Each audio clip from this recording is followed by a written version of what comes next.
Hello guys, welcome back to my channel Sathi Sayantan vlog. আজ আমরা চলে এসেছি দীঘার জগন্নাথ মন্দিরে। এখন আছি আমরা মন্দিরের বাইরে, আর মন্দিরে ঢোকার জন্য 4টে গেট রয়েছে। এখানে প্রচণ্ড ভিড় হয়েছিল। এখানে মন্দিরের চূড়াগুলো খুব ছোট লাগলো, মন্দিরের চূড়াগুলো অনেকটাই বড়। আমরা এখন মন্দিরের অনেকটাই দূরে আছি, দেখো। এবার দেখে নেব মন্দিরের কিছু সুন্দর দৃশ্য।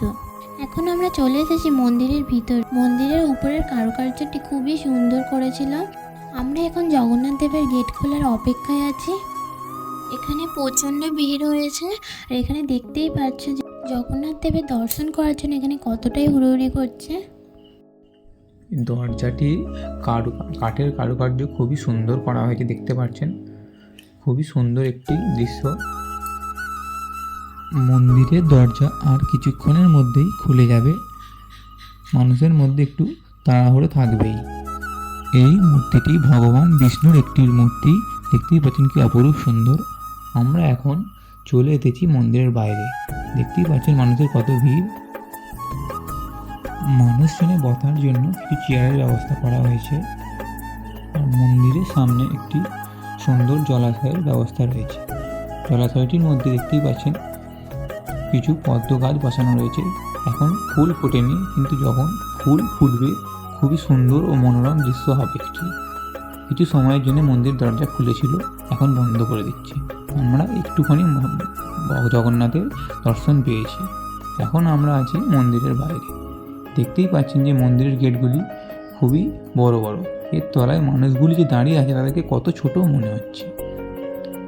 ওপরে মন্দিরে খুবই সুন্দর কারুকার্য রয়েছে।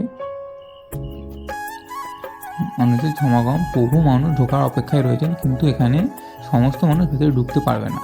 যাদের কাছে কিছু স্পেশাল পাস রয়েছে তারাই মন্দিরে জগন্নাথের দর্শন পাবে, এছাড়া সবাই পাবে না। বাইরে থেকেই মন্দিরের দৃশ্যটি খুবই সুন্দর। বহু মানুষ দেখার জন্য বহু জায়গা থেকে এখানে এসে উপস্থিত হয়েছেন। বহু মন্ত্রী, সেলিব্রিটি মানুষরা এখানে উপস্থিত হয়েছেন। দেখতেই পাচ্ছেন পুলিশ প্রোটেকশন দিয়ে নিয়ে যাওয়া হচ্ছে। জগন্নাথের এই পুরো মন্দিরটি সুন্দর বেলে পাথর দিয়ে নির্মিত হয়েছে, তাই সূর্যের আলো যখন পড়ছে সুন্দর একটি রূপ দেখা যাচ্ছে। এছাড়াও এখানে যে রথগুলি দেখতে পাচ্ছেন এইগুলি রথযাত্রার সময় টানা হবে। এবার চলে এসেছি আমরা ভগবান যে প্রসাদ তৈরি হয় সেই জায়গায়।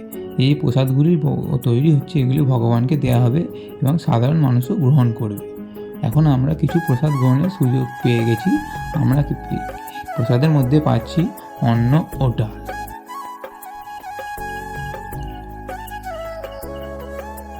সন্ধ্যায় মন্দির প্রাঙ্গণ আলোকিত হয়ে উঠল এবং আলোকসজ্জায় খুবই সুন্দর অপরূপ দেখতে লাগছে। এবং বহু ভক্তজন বিভিন্ন দূর দূর থেকে এসেছেন এবং তারা বিভিন্ন রকম নাম সংকীর্তন পরিবেশন করছেন।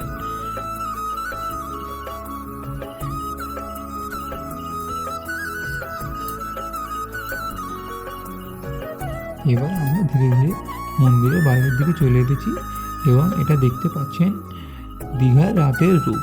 খুবই সুন্দর অপরূপ দৃশ্য। সারা রাস্তাটি আলোকসজ্জায় সজ্জিত করা হয়েছে। খুবই মনোরম পরিবেশ সৃষ্টি হয়েছে এখানে। বিভিন্ন মানুষ বহু দূর দূর থেকে এসেছেন এই দৃশ্য দেখার জন্য। আমরা একটু চলে এসেছি দীঘার সমুদ্র সৈকতে। দেখতেই পাচ্ছেন সেই সমুদ্র সৈকতের সুন্দর দৃশ্য। আগে যে আপনারা দীঘায় আসছেন, দীঘার যে রূপ সৌন্দর্য দেখছেন, এখন তার রূপ সৌন্দর্য অনেক চেঞ্জ হয়েছে, পরিবর্তন হয়েছে, আরও সুন্দর হয়েছে। আজকের মতন ভিডিওটা এখানেই শেষ করছি। তোমরা সুস্থ থাকো, ভালো থাকো, সাবধানে থাকো।